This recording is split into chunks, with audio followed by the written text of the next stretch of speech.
Last year I had this idea of putting together a Christmas tree farm. So we have the farm, but we have yet to put in Christmas trees. And I really wanted to photograph people at a Christmas tree farm, but I don't want to drive to Owasso, and I'm pretty sure no one else wants to drive to Owasso. There's a place in Sand Springs that has Christmas trees. And Owasso shuts down mid-November to actually sell their trees, so that's not even a possibility at this time of year. So last year I came across a couple of pictures of other photographers in other parts of the country that were doing this, and they were putting up some fake trees to make it look like a Christmas tree farm area setup. And so I thought, well, I could totally do that.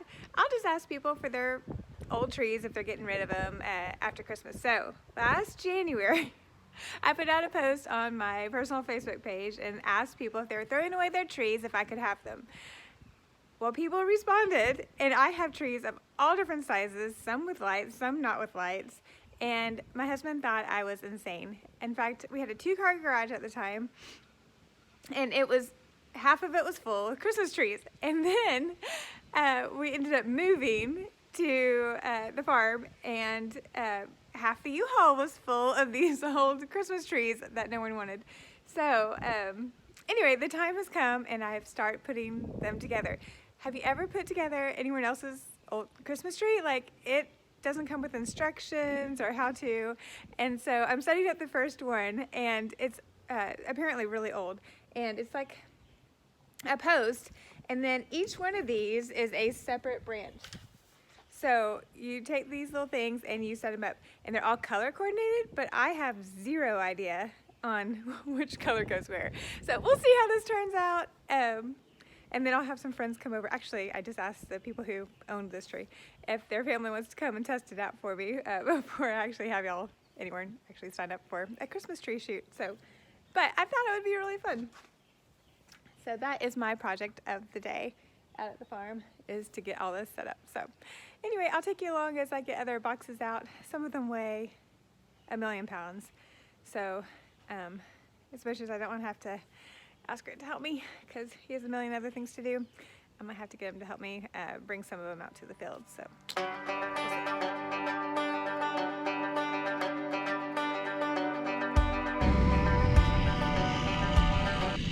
this is one of those high quality Christmas trees.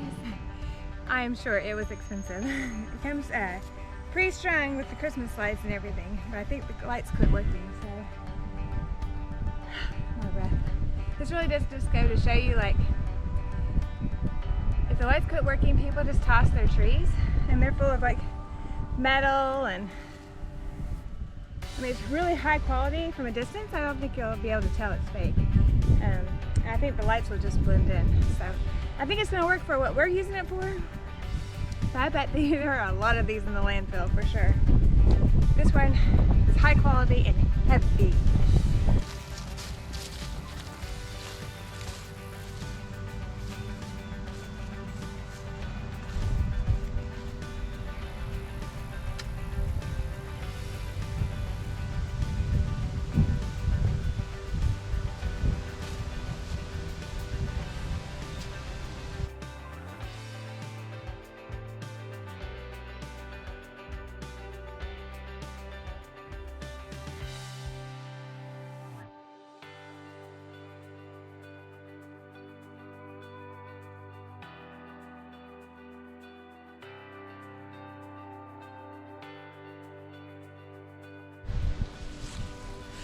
Okay, so one thing I didn't expect when I opened all these boxes is to smell the perfume or what different people's houses smelled like. It's funny.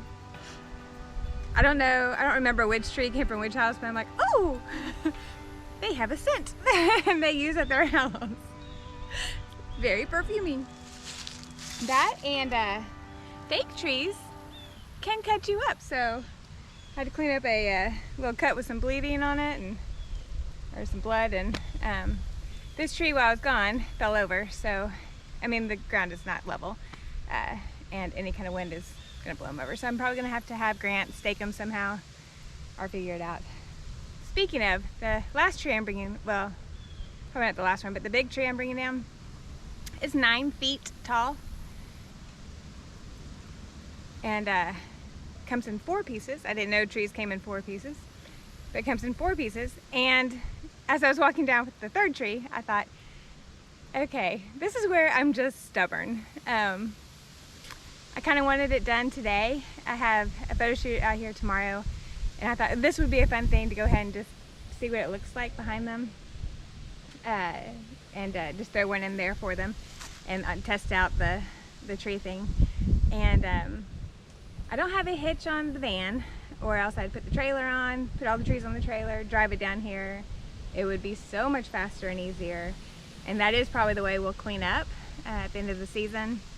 If any of the trees are salvageable after being out in the weather for about a month, then we'll put them away and store them. If not, I'll just ask people for more trees. It seems like everybody's throwing away trees every year, so I'll get some new ones. But yeah, in the future I will work smarter, not harder, and either get a trailer or get the 4-wheelers, or somehow get them down here without carrying them, because that was a chore. But I'm excited.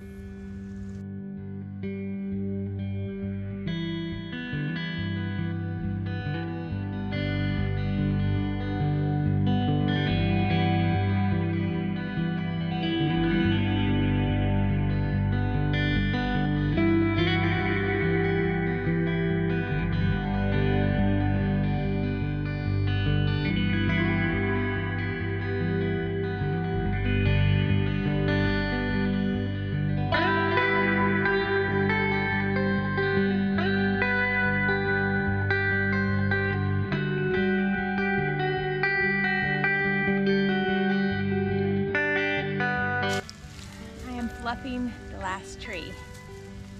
5 trees, 2 of them are 9. I would say 3 of them are 9 feet. One is a little shorter, maybe at 5, and then one is probably 6. And now that they're out of the boxes, I noticed that 4 of them have the Christmas tree lights, which is probably why they were getting rid of them. And one does not.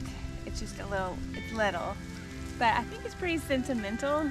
I was just texting with the person who gave it to me, and she said that it was her childhood tree, and then they used it for a lot of years, and then finally they were like, okay, it's time for a new one. So it's pretty sweet little tree. I will say that for trees that look real, there's this tall one is probably my favorite. It actually has 2 different kinds of limbs on it, which I guess in nature you wouldn't have 2 different kinds, but kind of gives a really cool texture to it.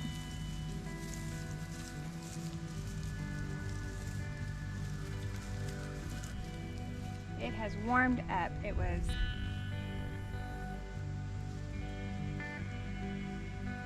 I think there's a deer over there somewhere. I keep hearing something walking around. Haven't seen it yet. Got warm today. It's 77. Started off and I think I was wearing a coat and then a sweatshirt, and then finally I went in to eat lunch and I was like, I can't handle it anymore. I put on a t-shirt. It did feel all wintry, and now it's kind of back to fall. So as I'm flipping up this tree, I was thinking, what are some of your favorite traditions at Christmas? I have memories growing up. When I was in 4th grade, we moved to Oklahoma. And it was just me and my sister and brother and my parents, and we didn't have any family around. And our closest relatives were in Georgia, and we didn't go home for Christmas, so it kind of became a fun tradition, just us and our little immediate family. And we'd spend all day in our jammies and on Christmas, and I remember putting up the tree, and we'd all take turns each year to decide who whose turn it was to put the star on top, and Dad would lift us up. We started that tradition here, and then I think life got crazy. So we have 4 kids, if you're new here. Savannah's 14, Jack is 12, Caroline's 11, and Luke will be 10 next week. So they're all pretty close together. And then we fostered twice, 2 different groups. And when you add all those extra kids in the house who aren't used to your traditions, sometimes you're just surviving. And so I think some of those traditions, like putting up the Christmas tree all together, went by the wayside, and I tried to get it done before they got out of school so that no one saw me touching the ornaments, so that it wasn't like, oh, we can touch those. But I'm hoping to do a few new traditions this year with the kids now that they're older. One year before the Fosters came, we did the salt dough ornaments, and that was really fun. And those are some of my favorites to get out of the box each year. I wrote on the back of them like their name and how old they were when they made them and painted them. My mom saved some of mine from when I was in kindergarten and elementary school. And those are some of my favorites to look back on. The kids can't believe that they're mine, you know. They're pretty tacky, but they're just fun and sentimental and those kind of things. What do y'all do? Do y'all do ornaments? Does your whole tree match? Sometimes I look through the magazines, I'm like, oh, that would be so fun to have it all matchy-matchy. But ours is pretty much like a bad craft project gone wrong. And it'll probably always be that way. I used to be one of those people who are like, I will never set up multiple trees. And look at me now, here's 5. So for my biggest tip for families, like if you're newly married or just starting off with your first year of having kids, and you live close to your parents, like obviously we live close to grandparents because we now share the same land. And then my parents are like 20 minutes away. They actually were across the street from our old house, so we're all pretty close. And we had to figure out, like, holidays are really hard when you have, you know, everyone wants to be with their kids, and I for sure will want to be with my kids on Christmas. And the only way that we could figure out to make it happen and still be exciting was to make sure that Grant took off the day before Christmas. So Christmas Eve is not flat ground.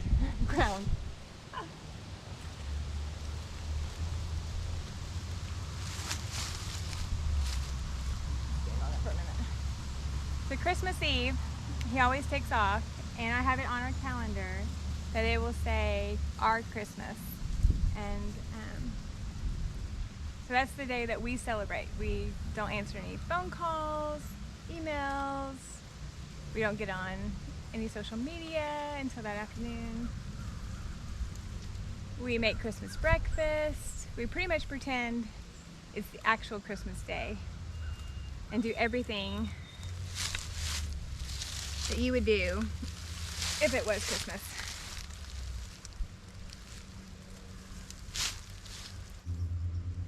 That's not gonna stay. I'm gonna need to level that out with a rock or something. Anyway, so we pretend that it's actually Christmas. When we first had Savannah, we'd go and do the grandparents, and afterwards we would do ours because they wanted Christmas morning. And we quickly found out that grandparents have more money than us brand new married with a child. And so they'd get all the fun gifts, and then they'd come home and open our gifts, and they'd be like, wah, wah, wah. Which is just the nature of the season of life that you're in. When you first start off, you just don't have as many resources that grandparents do because they've been saving for a long time. So it's one of the first things they do is open your presents, and you get to have that big moment. It's the first presents they ever open for that season. They're all excited. It doesn't matter what they open first, they're going to be excited about it. So take advantage of it. Have the first Christmas dinner, the first Christmas breakfast. The only thing that we don't do is open stockings, because Santa comes when Santa comes. So because we open them first, or we do our Christmas first, Santa hasn't come yet. So we get to have the first gifts opened, and then when we do all the rounds with all the parents, grandparents, we come home, and it's Santa's stockings at our house are the very last gifts they open. And it still holds true. The last gifts just are not as impressive. So they're overwhelmed with presents at that point, and tired and emotional. It's been a long day. So Santa knows that. So he likes to bring them usually toothpaste, new toothbrushes, jammies to wear because it's time for bed, and he knows that. And he knows what he, brings them to other people's houses, grandparents' houses, so he knows that by the time he gets to our house, all they really need to do is get a cute little stuffy, some jammies, brush their teeth, and go to bed. So he provides all that brand new.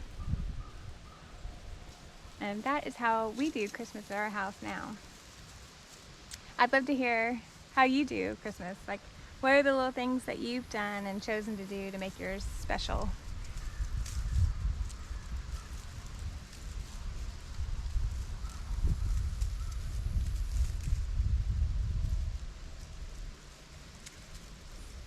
So since we celebrate Christmas on Christmas Eve, we finish out our night going to the Christmas Eve service at church. And this year, we've changed churches, which is probably another whole discussion. We've actually changed churches twice in our marriage. This is our third time. We're just big believers in being in your local community and rubbing shoulders with people that you go to church with and school with. And so we wanted the kids to grow up and have an influence on the people that they go to school with, the people that we see at our local Walmart or downtown, those kind of things. So now that we are in Coweta, we made that choice to change again. And it is so hard. I don't recommend it for everybody. You have to be really committed, because going to a new place where nobody knows you, it's a lot easier to slip. Oh, I'm tired. Nobody knows I'm there or not. I'm just not going to go. So if you have a tradition of going to church, if you know yourself and you don't have any accountability with your spouse or anything, then I wouldn't recommend it, because definitely go where somebody knows you. It's just a lot easier to keep that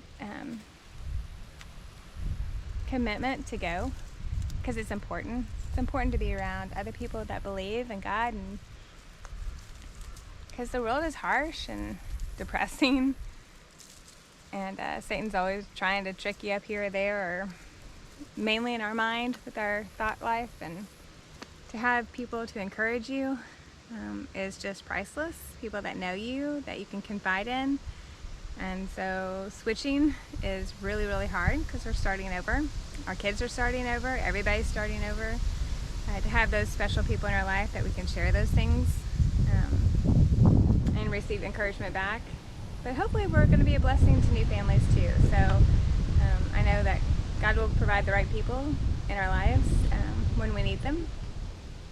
And we'll maintain some friendships from the place that we left. And we love those people, and it was extremely hard to say goodbye, just feeling like that's just where God is leading us. And so just trying to be obedient and whatever that is. And for now, these are our next steps. And even though they're hard, I think it's going to pay off in the long run.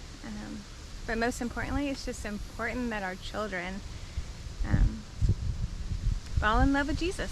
so wherever we have to go and leave our friendships behind, we're willing to do that so that our children can go deep with their relationship with God and be encouraged by others to be in the Word, to read their Bible, to know how to find things, to have friends that can help them and encourage them, because school is hard. If you go to a new school and it's middle school and you're stuck in a class, you don't know that you're going to end up with anyone that believes or goes to church or kind of walks the same path that you do. So to make sure you have your kids in a church that they can make friends. They have the possibility to make really good friends, because they need encouragement too. It's not just us adults. So I'll be excited to see what their Christmas program is like this year. But I'm assuming they'll have a Christmas Eve program. So that's what we do on Christmas Eve night to finish out our Christmas, and then on from there, kids will spend the night with cousins and grandparents, and then all the festivities from there.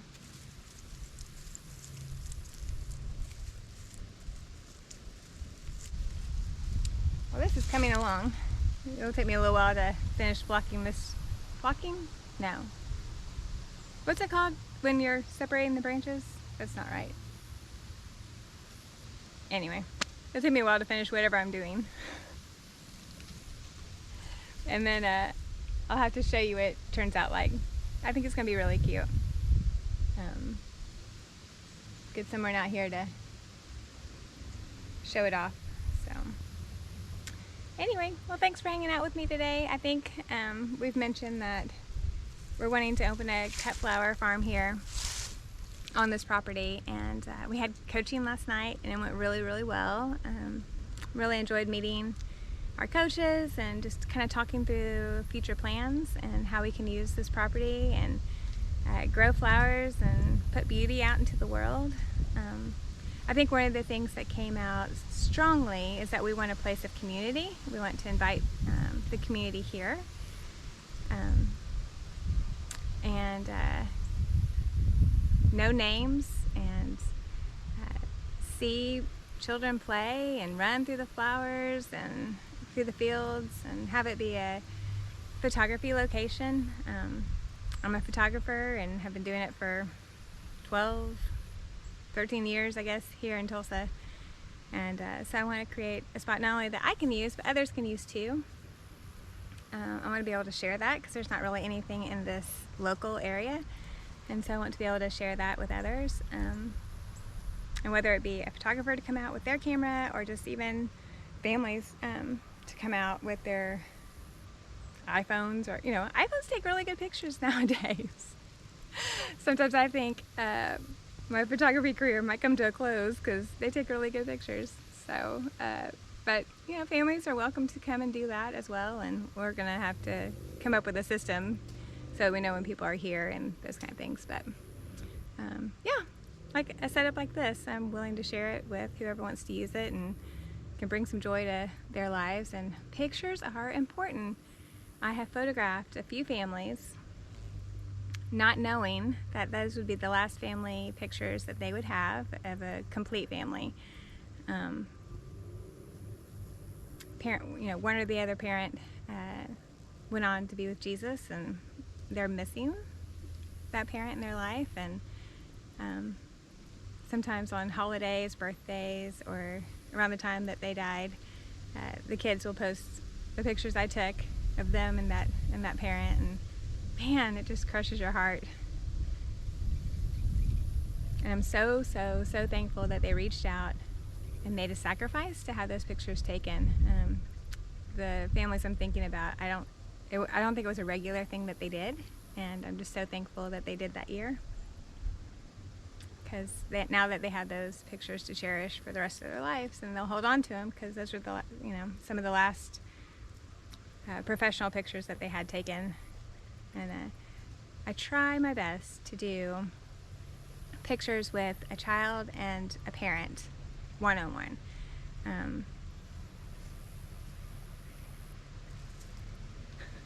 I keep thinking someone's gonna walk up.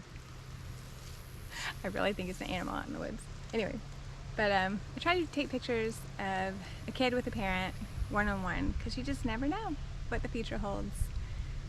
And when you get older and you move away, you kind of just want to be able to put a picture of you and your mom or you and your dad up on your nightstand, and those are special people in your life, and you need to capture that.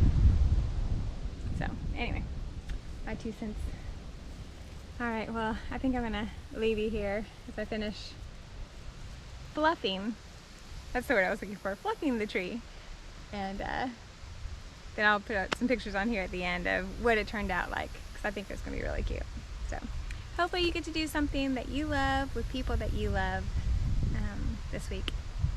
God bless.